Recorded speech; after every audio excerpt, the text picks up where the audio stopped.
Hello, everyone. Thank you for inviting me. This is my absolute favorite subject to talk about because I'm the buyer for Green Life, so I think about these things all of the time. So as was mentioned, I'm Sasha Stone, the founder and owner of Green Life Trading Co. We are a plastic-free, refillable home goods store on Willie Street, right across from St. Vinny's. So we offer the products you need to use every day, so personal care products, home good products, in a more sustainable form. So that could look like refillable dish powder, that could look like a shampoo bar that comes without any packaging, or unpaper towels versus your traditional, disposable paper towels. So before we get started to the fun part of gift giving and making it sustainable and cute, we have to go back a little and talk about why I started my business in the first place. And that was because we have a single-use plastic problem. So what I'm going to say first, once I figure out how this works, there we go.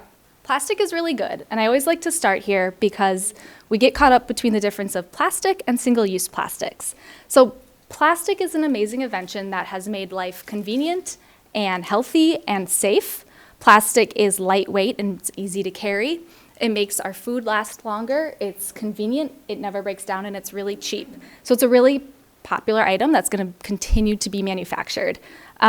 We've had some really amazing innovations from plastic, like lightweight prosthetics.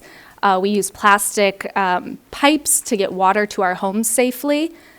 And we use electrical tubing, plastic tubing, so that our houses aren't setting on fire all the time. So we live really convenient, safe lives because of plastic. So what's the problem?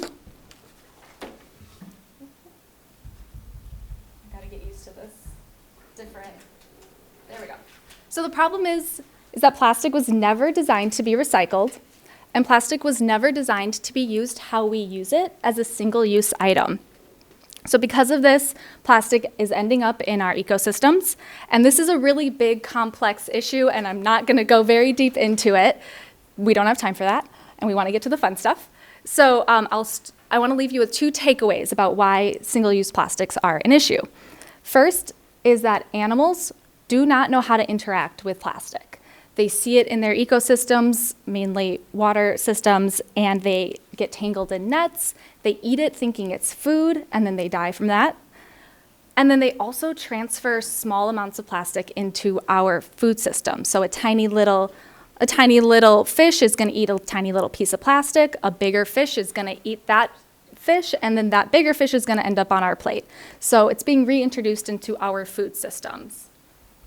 And the other big problem with plastic is its contribution to climate change. So plastic doesn't biodegrade, it photodegrades. So when you have a piece of plastic floating around in the ocean, floating around in a waterways, it photodegrades, which means the heat and the sun and the erosion from the water are making it break down into smaller pieces. And in this process, as it's breaking down, the plastic is emitting methane. Methane gas is 84% times more potent than CO2 as a heat-trapping chemical. So that means not only are animals getting tangled up in plastic, not only is it getting smaller and smaller and harder to clean out, but it's also increasing climate change. So, but as I said, because it's such an innovative invention that has done so much for society, the demand for plastic is only going to continue. In the last 50 years, the production of plastic has increased 20-fold, and about half of plastic created is specifically designed for single-use products like bags, like water bottles, products that are only used for several minutes. And this is only projected to continue. This isn't stopping. So what's the solution? It's knocking all our papers down. So there are a lot of solutions, like any complex environmental issue. We need to see changes in policy. We need people to activate around these things. We need to see changes in manufacturing, but we're not going to talk about any of that because we can't do any of that today. We're going to talk about the 3 things that you can do today that are actually going to have an impact. So the first one is recycling. So we've got really great resources in Dane County. The Recyclopedia is a document that the Streets Division provides for us that is really thorough and explains all the different ways you can recycle. there's an organization, a nonprofit called Sustain Dane that offers a class called Master Recycler that I highly recommend. I took it, my employees have taken it, and really my takeaway from that class was that recycling is really complicated and you should just refer to the Recyclopedia because you are never going to commit it to memory. But it was a really amazing class and I encourage everyone to take it. The other thing you can do is participate in cleanups because once those plastics get smaller and smaller, they're going to get harder and harder to clean up. So picking up something while it's a big, soda can is much easier than waiting for it to degrade. I participated in cleanups on the Monona Bay. And when you go over there, you can see little white specks mixed into the soil, and that's all foam. That's all degraded foam that you're not going to be able to get out anymore because it's so small. And then what we do at Green Life, we kind of call it turning off the tap. So we think of plastic pollution, single-use plastic pollution, as like this bathtub. There's water coming out of the faucet, it's overflowing everywhere, and in cleanups and in recycling, we've got buckets and we're pulling all of the water out, but the tap is still on because we're still buying these single-use plastics. So what we do is we consume mindfully, and that is how we are turning the tap off or turning the tap down.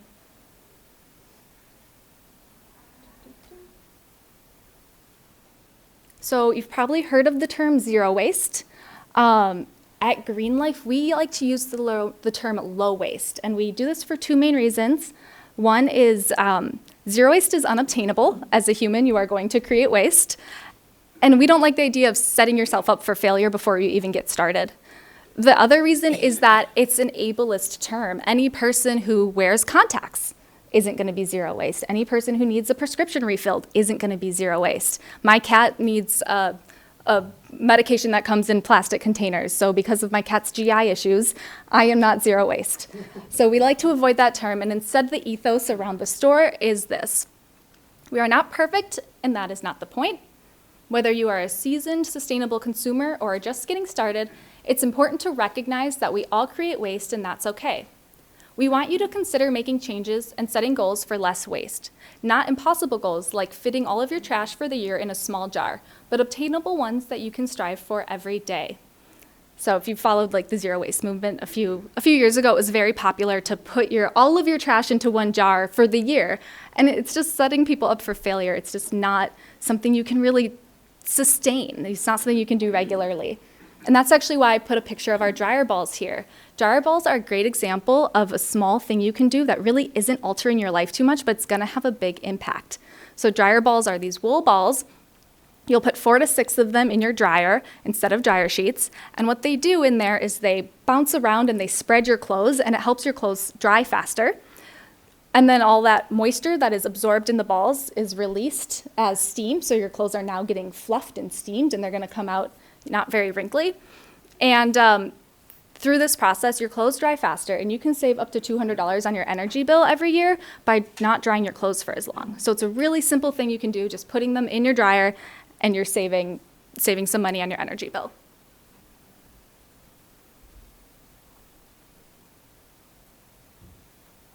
So these are our loosey-goosey categories that make us a zero waste store. So these are the things we think about when purchasing and things you can think about when looking for gifts this year. And I'll go into detail on all of them, but we look for closed loop products, we look for package-free products, single-use plastic-free. We think about their end of life, so what are we doing with them once they're done being useful?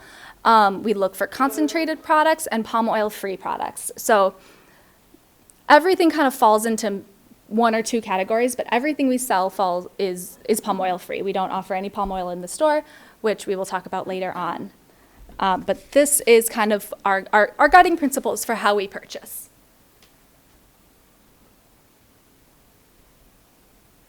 Okay. So closed loop. So what we're looking at are 3 different economies to think about: the linear economy, the recycling economy, and the circular economy, which is that closed loop. So in a linear economy, which is what we see pretty much every day, a material is extracted, it's manufactured, it's used, and it's disposed of. And it was designed to end up in the landfill. That was part of the process. Everyone knew that's where it was going to land, and this is what we see with most products. And then there's the recycling economy, which is pretty similar, The difference is that after the material is extracted in that manufacturing product, we think, hey, maybe we could use this once, twice, maybe even 3 times. But eventually, after being reused, this product is still designed to end up in the landfill. There was never a plan for how to reuse it. My favorite example of this are plastic bottles. Plastic water bottles can be recycled and can be remade into sweatshirts and into carpets. But that sweatshirt, that carpet, is not going to be recycled again. That is ending up in the landfill. There was never an intention in the design to be used again. So that's where we end with circular economy.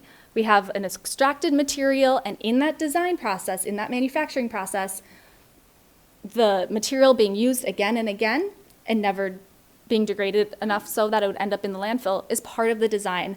So this could mean that the product is 100% recyclable, like aluminum, or this could mean that it's totally compostable and it's going back into the soil. Some really great examples of this are safety razors. So that top one is one we sell in the store. Safety razors tend to have metal or wood handles, and then the blades are stainless steel, and stainless steel is recyclable. So what you do is you put your little stainless steel blades in a metal container and you keep them safe in there. Once you have enough, you just put a lid on it, you make sure nothing's gonna fall out, and you can recycle that with your recycling.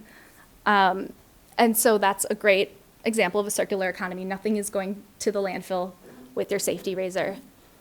The bottom photo is somebody pumping body wash out of our bulk containers in the store. We have a closed loop system with our suppliers, so that means they send us 5-gallon buckets and 55-gallon drums of dish soap and body wash and all of these products. And once we empty them out, we actually put them on a pallet and send them back, and our vendors sanitize them and use them again.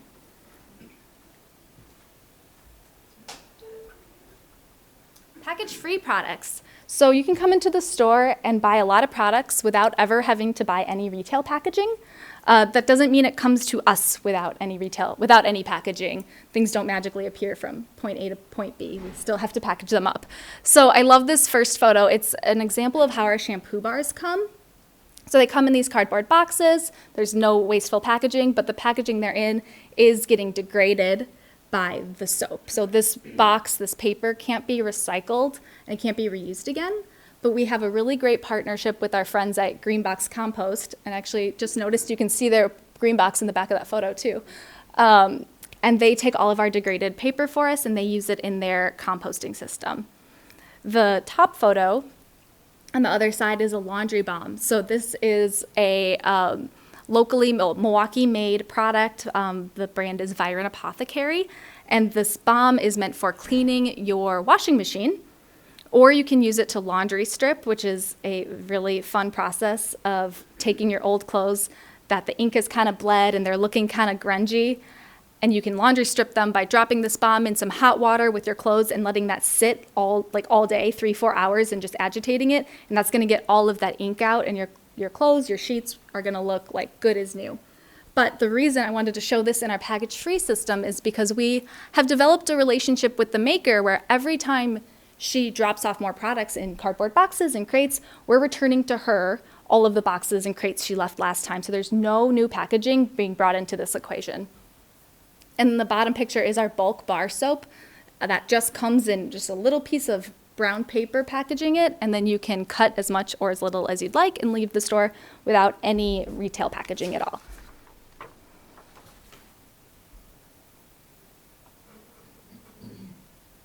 There we go. So single-use plastic free. You're going to see plastics around the store. They're unavoidable. That's what pump tops and all these things are made of. But before we go too far into this, let's take a step into the spring of 2020 when we had not opened our store yet, but we were in our space and we had all of the product purchased, and we had this beautiful refill store with all of these bulk products. And then the week we were supposed to have our grand opening, there was a stay-at-home order.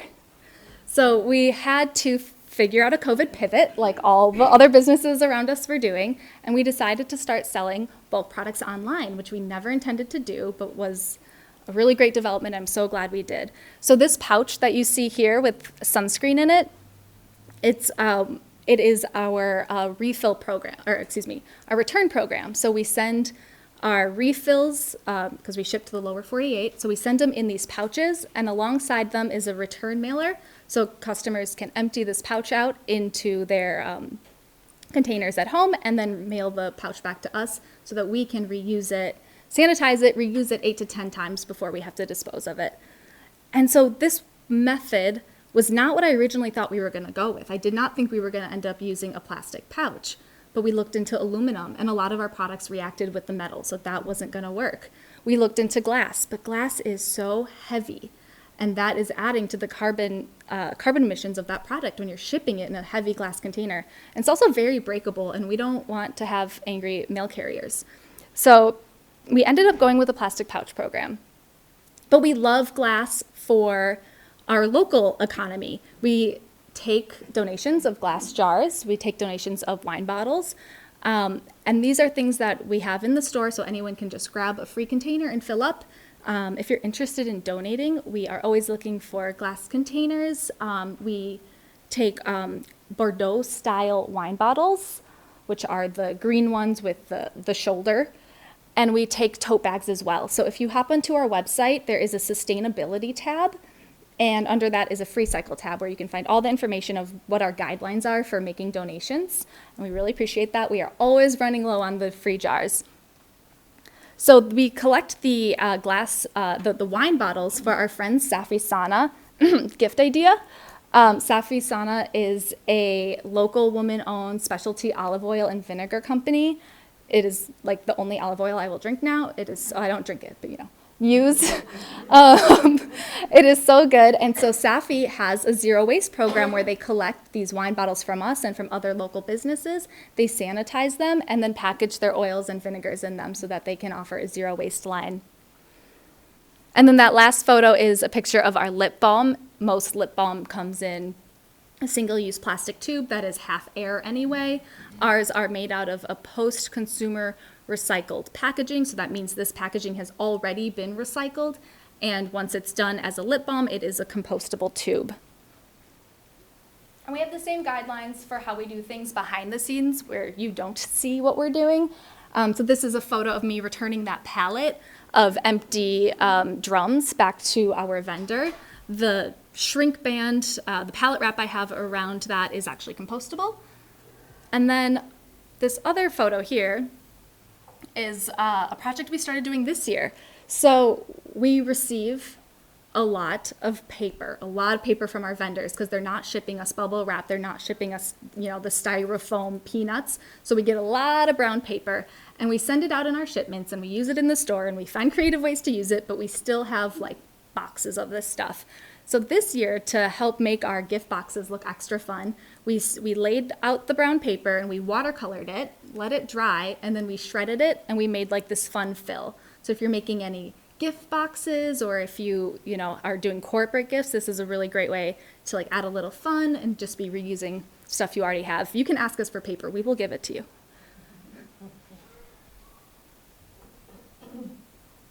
So end of life is a term you've probably heard me use a few times.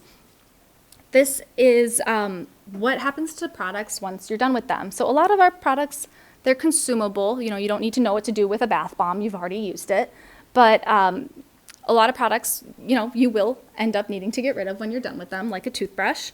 And this is like where we like really put our focus on as a sustainable store, is making sure that what we're providing is not only compostable or recyclable. There will be elements that end up in the landfill, but generally our products are mostly compostable, mostly recyclable.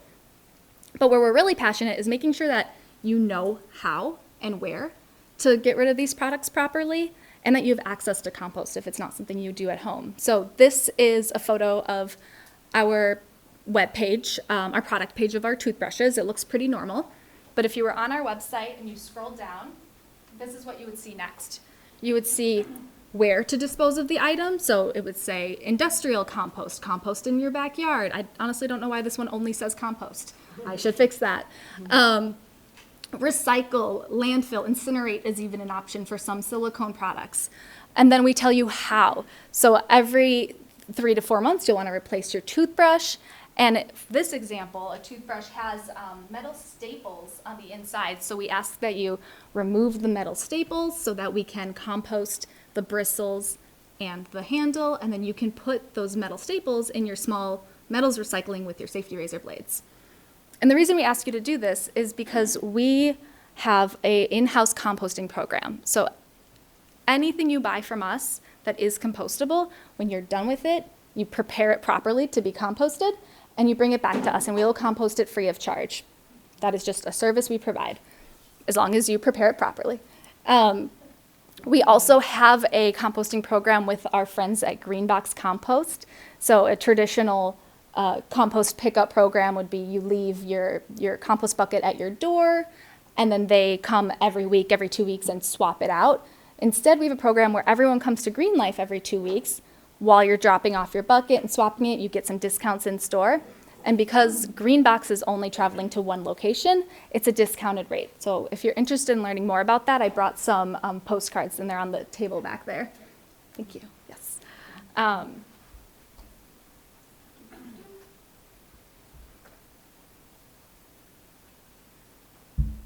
Another thing we think about when purchasing sustainably and mindfully is concentrated products. So just like I mentioned, glass is really heavy and not the easiest thing to ship. Water is also really heavy and is not the easiest thing to ship. So we love concentrated products at Green Life. So this first image is a little 1-inch tablet that you dilute in 24 ounces of water to get a glass polish. The middle one is one of our most popular products, which was totally out of left field, but a concentrated cleaning vinegar. So most vinegar you buy in the store is 5%. Ours is 20%. It's very strong. You don't feel good when you smell it. You go home and dilute it yourself. And keeping all of that water out of shipping is a way to keep our carbon emissions lower. One of my favorite things in the store are shampoo bars, and I hope everyone will give a shampoo bar a try. Shampoo bars are great because, like I said, bar form, you're not transporting all that water. You're using the water that's already coming down on you in the shower. And 2, most brands of shampoo bar are actually replacing 2 bottles of shampoo. So now you've taken 2 plastic bottles out of the equation. I only go through like 2.5 shampoo bars a year. So they last really long and you're not doing all this shipping. Don't worry, we're almost to the fun gifty stuff. And palm oil. So like I said, everything in the store is palm oil free. Palm oil is actually pretty similar to plastic in the, what is that? Oh, interesting. Okay. In the fact that it is cheap and really versatile. Palm oil is in so many products because it can be solid, it can be liquid, it can do a lot of things. This first image is the fruit. So palm oil comes from the nut and the fruit and the kernel of the palm oil. And this is in nearly 50% of packaged goods. So it's in everything from chocolate and peanut butter to shampoo, toothpaste and lipstick. It's kind of everywhere. It's hard to avoid. But the problem is that, no, it's okay. I'll drink my water. So the problem with palm oil is that it's a major cause of deforestation in some of our most biodiverse forests in the world. It is the major cause of habitat loss for many endangered species like the orangutan. And it's also an industry with a lot of labor exploitation and child labor. So it's an ingredient we avoid altogether. Alrighty, so now if that didn't give you like enough ideas for gifts, I have plenty more coming.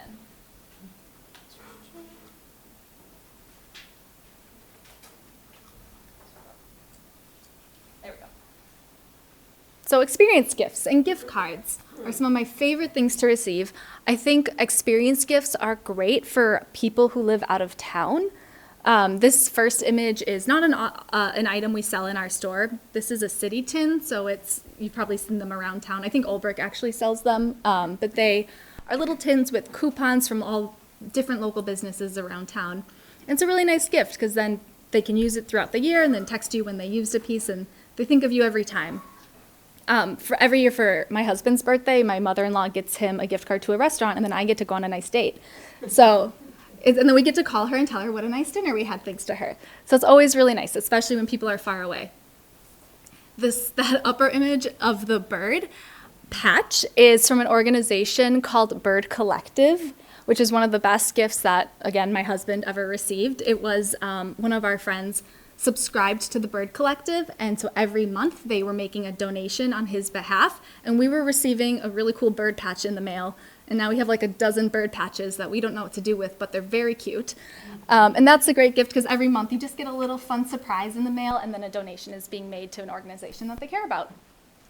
And then a subscription to a service like Greenbox Compost is a great gift. It's something that they can try out if they've never done anything like that before. Practical gifts. So what we're really good at Green Life, like where we shine, is making practical gifts really cute. And you'll notice everything I put on here is a kitchen item. And I did that intentionally because around the holidays, we create a lot of waste in the kitchen. So these items I'm going to talk about are great for gifts, but also great things to keep in mind for yourself for helping keep your waste down during the holidays. So the first image is some silicone food containers we have. They're great for kids, they're great for adults, they're very cute. Everyone will use them. It's one of those things that you kind of look at and you want, but you're probably not going to buy yourself because you have some plastic Tupperware at home. Gift that to someone, they want it. Another item that I love to gift and I recommend to everybody is a Swedish dishcloth. Swedish dishcloths are made out of plant cellulose and cotton, so they're completely compostable. They're washable, so you use them for like 6-8 months. And they also always have really fun patterns on them, so it's a really nice way to personalize a gift and give them something you know they're going to use. And this last item, I brought one, so we can pass this around. This is very fun to play with. This is a new product. It actually just came out a few months ago, and it's like winning innovation awards. But this is a reusable silicone saran wrap, and it's very it really feels like durable saran wrap. And then once you're done with it, you just wash it and dry it, and you get to reuse it again. So that has been probably one of our most popular gifts this year. And then last category of gifts is my favorite gift to receive are consumable gifts. You can't go wrong with a consumable gift. They're gonna use it up. I love getting chocolate and candles and soap. I will always use them.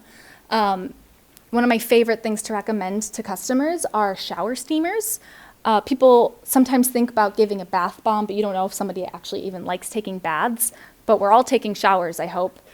And a shower steamer, it kind of gives that like vapor rub. It's peppermint and eucalyptus, and it just makes your shower feel like a little spa experience, which again is something somebody might not buy for themselves, and you can give them that nice experience. A hand balm or any lotion type thing is great in the winter. Somebody's going to use it up. Also great for people who love to garden. And the last item there is a little cosmetic item. It is called a Balmy. It's a lip, eye, and cheek stain. Actually, I'm using it on my cheeks right now. And the packaging on that one is another post-consumer, already been used paper box and all compostable packaging. So it's fun to be able to share a cosmetic item that isn't just like a hunk of plastic that's going to end up in our landfill. All right, so now to the gift wrapping portion. So Furoshiki is one of my favorite gift wrapping options because you look at it and you think, well, that looks hard. Whoever did that is an artist, and it's actually not. Anyone can do it. I only had to practice like 4 times before I got it down. So I'll pass this one around too.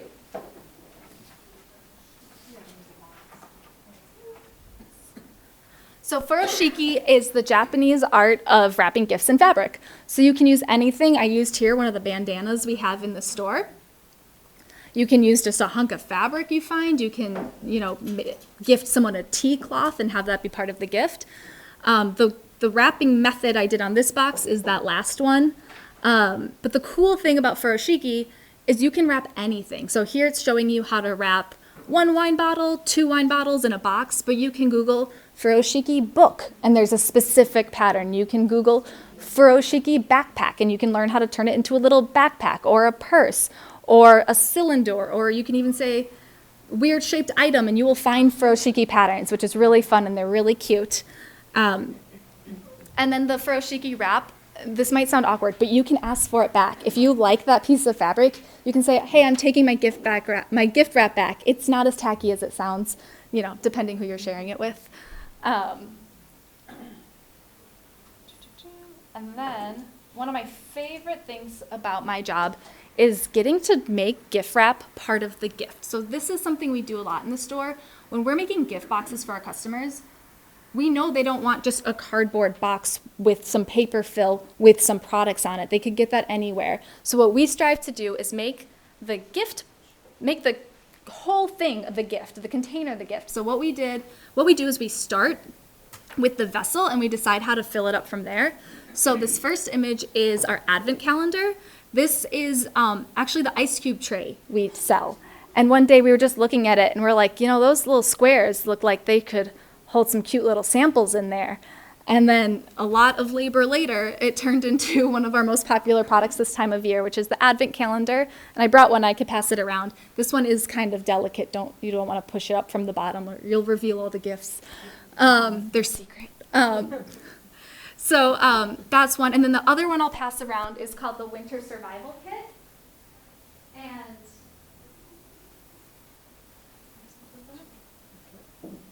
And so the Winter Survival Kit, the same concept. We didn't want to just give a gift box, so we had these cute little jars, and we thought, well, what fits in these jars? And it ended up being a few facial rounds, a sample of our lotion, a lip balm, a deodorant, and then a little something in there called a cognac sponge, which is a compostable sponge for washing your face, which are really great in the winter when your skin is drier and more sensitive. And then that became the Winter Survival Kit. Another thing I love are these are our unpaper towels, these little bows here. They're made in Wanakee, and when we buy individual ones, she wraps them up in those little accordion bows, so you could just plop that on top of your gift, and there you go, you've decorated. That can be part of the gift. And then one other thing is tote bags. My husband and I, we had a gift wrap-free wedding, so we said no gift wrap, and that resulted in getting so many tote bags that we will never need to buy another tote bag again. So that could be another great thing is you can dress them up really cute. You can just reuse ones you have. You could get them something special. That's a great option as well. And then reusing what you already have around you. You can use books, you can use newspaper, you can use paper bags, which I'm sure many of you have done this kind of thing before. I see a map over there, which could be so, so cute. And then using the nature around you. I love this one. I don't know who did this, but they painted leaves, which is adorable. And it's a little late in the year, but you can actually take leaves when they're looking fresh and beautiful like that and dip them in wax, and that will preserve them. I don't know if you're going to find a leaf right now, but maybe for next year. There are lots of them. Oh, yeah? But they're kind of crunchy now, no? Yes. Yeah.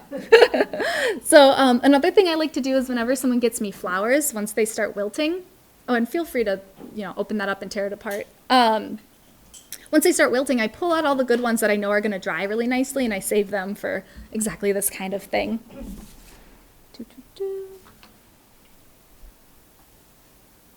So tape and the sticky stuff. So these are two products we use in the store. The first one is a water-activated tape. It uses starch, and you just spray it with water and then adhere it to the package. And that's really great. It's kind of more for bigger things if you're shipping, not for smaller gift boxes.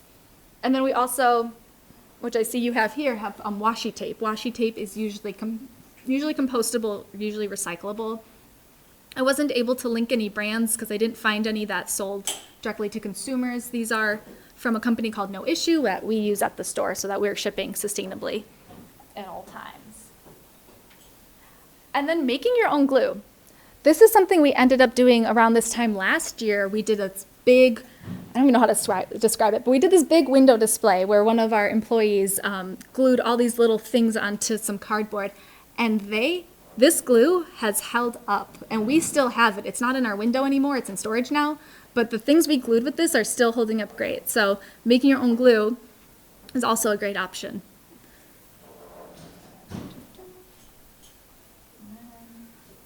And then just remember, like I think you will tonight, is to get creative and have fun. These were some of my favorite examples. You can take a Polaroid or find a photo of the person you're giving it to and put that on the gift. So then instead of writing to Sam, you have a picture of Sam.